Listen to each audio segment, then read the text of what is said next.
Welcome to this episode of the People Dividend. I'm your host, Mike Horne, and I am absolutely delighted to have in the virtual studio today Pete Schramm. Hey, Mike. And hey, that's great, Pete. Yeah. I'm thinking about everyone in the listening audience today. Here we are towards the very end of the year, and Pete is an expert in retention, engagement, and all of that in the era of AI. And all of you know that I've been writing and talking recently on the intersection of emotional intelligence and AI and HR. So this is going to be a thrilling conversation. Pete is also the author of Pathfinders. He's got some software called Latitude. We're going to find out a whole lot more from this Pittsburgh, Pennsylvania native. How about right now, Pete? Why don't you introduce yourself to our audience? Yeah, hey, Mike, thanks for inviting me onto the show. Hello, everybody, virtually. And if you can see me, I'm waving hello to you from Pittsburgh, Pennsylvania. Actually, Butler, Pennsylvania today, working from the northern office, Mike. So I actually grew up in the town where Donald Trump got shot in July of 2024. So that's a pretty vivid image to put things into perspective.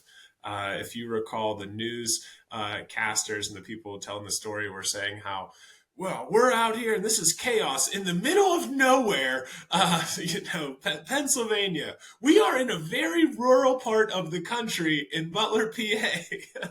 So it was funny. That was about 15 minutes away from the farm that I grew up on. I went to college in DC and ended up staying there for about a decade. And then studied mechanical engineering because I didn't know what I wanted to be whenever I grew up, Mike. But I figured if I Uh-huh. got a technical degree, it would teach me how to think and solve problems. Went into defense contracting and then found a gap in the world of work where it comes to connecting and forming relationships and guiding me through professional development on my career journey. So that's where 6.5 years ago, I set out to solve this problem. And you have something you launched, Latitude, which is a B2, business to business SaaS company. Um, and you also wrote your book. Why don't you tell us about that, part of your journey? Yeah. So the book is something that came out in November of 2023. I'm really proud of it. Pathfinders Navigating Your Career Map with a Personal Board of Advisors. Yes, it's available on Amazon. There's an ebook, an audio version coming soon. Um, but it's really the piece of a compilation of what worked for me, Mike, and what didn't work over the years. It's all started me asking my first boss, hey, how can I be the best employee you had? And he told me to go get a mentor. So I was on a mission to go find myself a mentor. And it was a lot of stumbling and, well, what exactly is a mentor? What's a good mentor? What should a mentor not be? And so over a decade, I put together, some notes and then I spoke on it for a few years, presentations, keynotes, workshops, and people said, "Hey, I want a little bit more around that mentorship thing. We saw you gave a TED talk on this personal board of advisors. What's that? Right? How do I build a personal board of advisors?" And then the unique approach with Pathfinders is it's the who you want to talk to, right? The multiple guides and the what we're going to talk about. So that's where the career map and the PBA come together. And when you think about career maps, Pete, do you think many people have them? I mean, I work with so many people. I coach so many people who are in transition. Um, Oftentimes these are transitions within their organizations. They're moving into a bigger role. They're stepping into managing a more significant part of the enterprise, or they're changing jobs. They've been decided to move on. So I find that let me get your take on because I think it'll be interesting to our audience, mostly HR professionals, HR Yeah. leaders, a lot of people in biotech and engineering and biopharma. What's your take on, do people really have career maps? I think we can break it up into a couple of different categories. People that have no idea what this is, people that have an idea and they just kind of have the starting points of it in their head, people that have okay, I have an idea and I know this is important. And they started to put some pencil to paper or maybe a PowerPoint file. And then there might be a handful out there that have some kind of technology that was homegrown. I haven't seen a great technology solution for career mapping, hence why we're pushing the envelope to help people as fast as possible. There's a couple of things that get jobs started, but in my experience, the majority fall into those first one or two or three buckets, Mike, where either I have no idea what this is, I never did it, or yeah, I did something at one point, kind of, sorta, but it wasn't really structured. I didn't really have a guide to it, and I haven't found anybody that has a five-dimensional career map like we talk about. And Pete, how and when do people put together a board of advisors? When does that happen? How does it So, Mike, happen? if Who do you if put we on it? turn if we turn to a certain page in the book, we'll be able to actually guide our listeners to this. So on page 41, I actually talk about, hey, if you're at this stage of your professional career, this stage, right? Um, Beginning, middle, end. That's the best thing that I can share.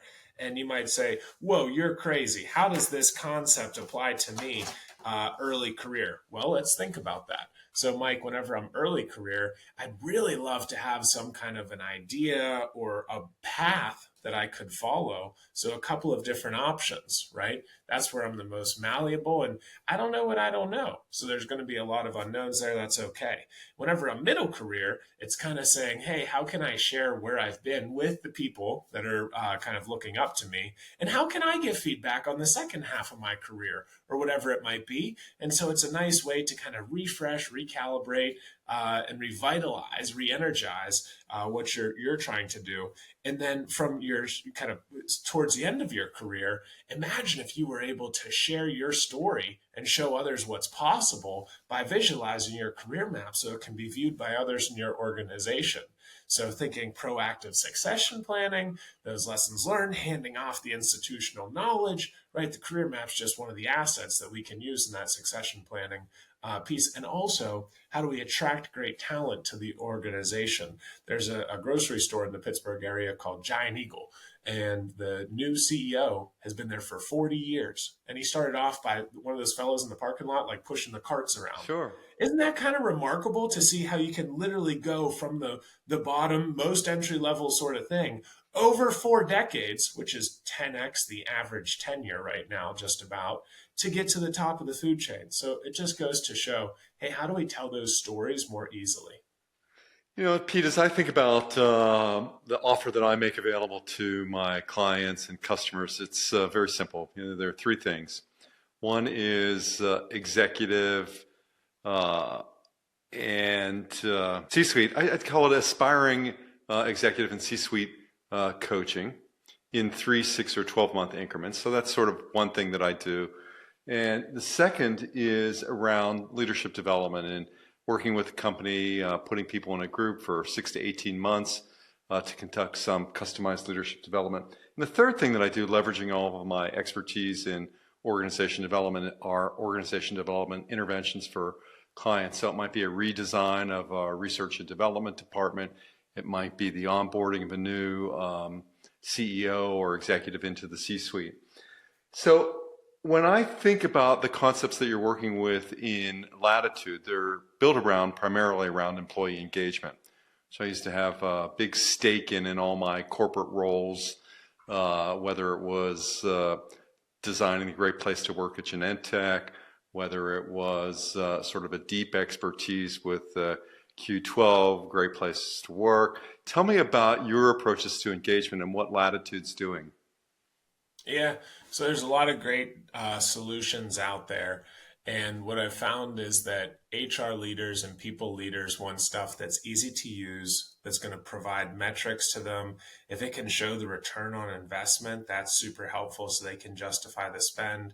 And they want something that actually makes their lives simpler and it has a couple of solutions in one place, ideally, but not too much that we're just trying to jam a square peg through a round hole. So the journey of Latitude started off as networking. that transcended B2C, transcended into B2B networking, and then into mentorship. And then we found a couple of times that people weren't ready to launch our mentoring software, Mike, because they were stuck on these engagement surveys and they were getting some of what they wanted from an engagement survey solution. And I said, hey, our chief scientist has been researching this topic for over a decade. We've seen plenty of engagement surveys over the years. What if you gave us a shot and we put that together? So we put together LACE, Latitude Assessment of Connection and Engagement. And I got a shout out to Matt on our team for awesome work there. Our approach really focuses on connections and relationships and that sense of belonging and satisfaction and well-being inside the organization, right? What's actually happening in that workplace, the things that you can, inspire change around and see some change that you're able to influence. There's lots of other surveys that check on a lot of other stuff, but we found ours and got feedback, not my words, from HR leaders across the country saying, where's this been? This is exactly what I need without the fluff. And our approach is unique where we facilitate the survey, we do the analysis, we generate the report, send it back to you and give you the recommendations. So you don't really scratch your head and you're like, well, what's next? Right? So that's part one is the surveys. Organizational survey, we're rolling out a self-assessment and 360 as well. Because if I have all those pieces in one solution and I'm able to see how those metrics tie together, right? Keeping things anonymous, so not everything's tied together, then that gives me my baseline. And if the next steps and reports are all right there, oh my goodness, you can slice and dice it as you want. Then we get into the mentorship piece. And that's where it's saying, hey, who should I be having conversations with? You can do this during onboarding, during stay interviews, your manager one-on-ones. And our approach of the personal board of advisors is to really focus on, hey, it's not just one person guiding me. So you have a DEI program, right? DEIBA, what are you doing to connect people? So how about diversity of thought and insight and perspectives and experiences, right? There you go. There's some diversity in action. And that's with having these multiple mentors on your personal board of advisors. You're able to grow with them. Your board's going to look different as your career changes, as you go through different phases, but you're able to figure out, which of these individuals are the best guides for me as you're moving up the ladder? And then as you're getting ready to transition out, how can we proactively, again, hand off that institutional knowledge? So we got the surveys, we got the mentorship software, and the last piece is that career mapping, which I alluded to the concept earlier. So users can actually go into all your employees, they can put in their career map, where I've been, where I'm at, and the couple of options of where I want to go in the future. And by giving them the opportunity to visualize it, helps from a retention perspective. Career mobility is a potential realistic option for me. Cool. But then also from the leadership side, you figure out, hey, this Pete guy, he does want to continue to grow and climb the ladder. But, this, Stephanie person doesn't. They just want to be an individual contributor. Okay, that's helpful to me as I'm figuring out the plan and going ahead. So it's the retention by means of engagement, and then we give you the metrics so you can brag about it to help with attraction, all in one place. So interesting, as I've thought about the topics of engagement and retention and development for a long time, sometimes I'm left wondering how all of these things connect. Because in some of the great places where I've worked and where I've led and designed these campaigns, I mean, certainly we see, super high participation rates, 90%, 90% and above. You see very engaged employees. And yet you contrast that with what's endemic in American work society is low engagement. People are always looking for a job. It seems like, more than half of the workforce is looking for a job at any one time. So I wonder how we, begin to put all of these pieces together. I think we have such toxic management in this country for the most part. I mean, there's so much managerial toxicity, and I don't use that word lightly. And, in my newest book that's out there, The People Dividend, fresh out on Amazon, these are the things that I talk about. I talk about dignity, kindness, respect as sort of the humanistic values that drive what I believe is, the AI generation of management. As we've moved from sort of, engineering styles and Taylorism to service-oriented styles and what's your flavor, to now, thinking about more generatively, how do we engage the human spirit at work? Do you think you're able to do that with LACE and all the other great stuff? I mean, which is really great stuff, right? Pathfinders, Latitude, all great stuff. How does it all come together for somebody? Well, I think it starts with the leadership. And if they're going to walk the Mm. walk and talk the talk, we've all been in organizations and seen initiatives where somebody up on top of the mountain says, go and do this. And then we say, hey, we're doing that thing you told us to do. Why don't you come be part of it? They're like, no, I'm up on top of the mountain. I shall not participate. You will do as I say, not as I do, right? And that's the piece where you find the disconnect. And I just gave a Disrupt HR talk recently in Pittsburgh, and I referenced the analogy from Disney World, where executives don't walk past a piece of trash because if a cast member sees them do that just 3 times, then they say, oh, it's okay for me to walk past that piece of trash. Same thing. If I see somebody that skips their mentoring conversation 3, 4, 5 times, oh, I don't have to have a mentor. I don't have to fill out the survey. I don't need to. It's whatever. Then it's that those habits are contagious, the good ones and the bad ones. Yeah, role And modeling is so important. I think about it, that classic exercise. Okay, put this, can you make this symbol with your fingers? Okay, now put it onto your chin, right? And what most people do is they miss their chin. The instruction was put it onto your chin. It's the whole power of role modeling, right? Is to see that as it happens. So, yeah, I'm right there with you. And that's a great example of that in practice at Disney. but the last piece is it comes down to starting off with your culture and building that trust and respect. You can't, sprinkle on some tech and all your problems, vanish. It's not magic. It really just comes down to, believe it or not, at the end of the day, is the people. And some of the things that you talk about in your book and a lot of your work, and in many of our previous conversations, we've bounced ideas off of each other, right? That we're not going to innovate with AI the people out of the equation yet. Who knows what will happen in the future? But my bet is people and being able to be real and authentic and raw and personable and just have a conversation and a handshake whenever we're able to do it, that goes a long, long way. Yeah, it's so great. Your example causes me to think about two of the conferences that I spoke at in the summer of 2024. One was a SHRM event, and another was the big biopharma, worldwide biopharma conference. And on both of those, I was talking about this intersection of artificial intelligence and HR and what's going on. And it was so surprising in the summer of 2024 to hear the pulses in those rooms. Again, with participants in the audiences, some of whom were in companies that forbade the use of any form of AI, others that actively encouraged it, and others that had this sort of, don't see, don't tell policy. I remember this one story of, writing a job description, which is AI is a great tool for that, right? I mean, draw broadly in many ways. Yeah. And he couldn't get access AI on his, work laptop, but his boss told him, well, just cut and paste it from home and bring it in. And so it's interesting to see how people think about, these separations when we ought to be thinking more about integrations.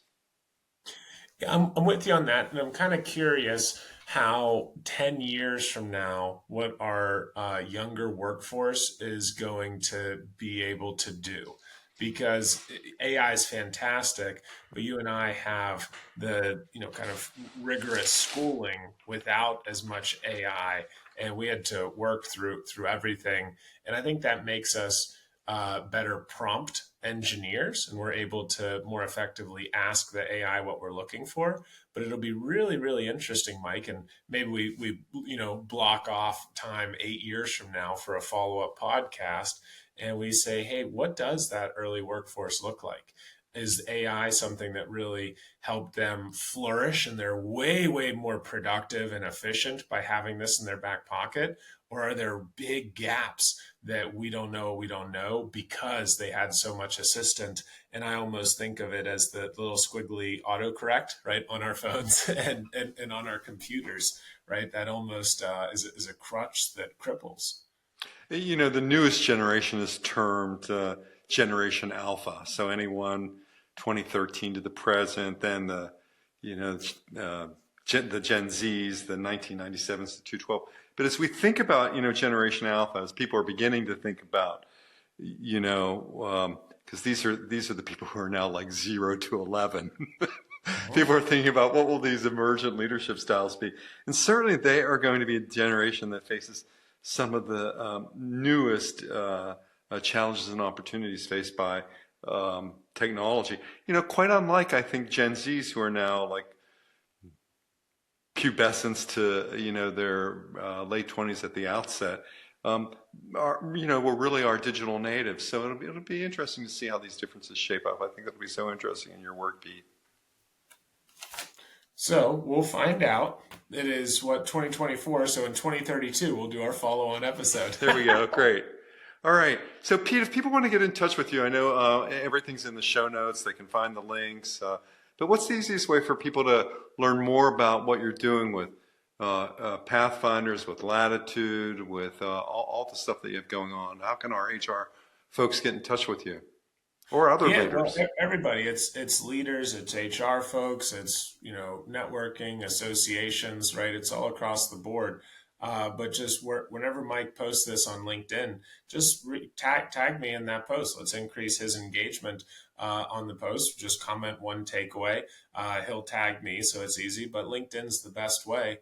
Just say hello right there. Go ahead, reach out, send me a message, and then from there you can find everything you need on LinkedIn. Pete Schramm. And an easy way to remember it, Mike, is if you say the peach and ram and say those two words together quickly, or use the emojis if you want to. Pete Schramm. Oh, that's great, Pete. Well, thank you so much. I've enjoyed having you as a guest. If you were to offer just one piece of advice or guidance to people as we head into 2025, as we're here, what would that piece of advice or guidance be? Yeah, it's two parts, right? Put together a plan, right? That's the outline of a career map, and don't do it alone. Think about your personal board of advisors. You'll see that I post plenty of free templates and stuff on LinkedIn and on our website, golatitude.com. But that's the biggest thing, is just jot down a little bit of a plan and think about who are those couple of people guiding you. And don't wait until 2025. Start outlining it today. All right, that's great, Pete Schramm. Thank you so much. Really appreciated it. And until the next episode of the People Dividend, stay well.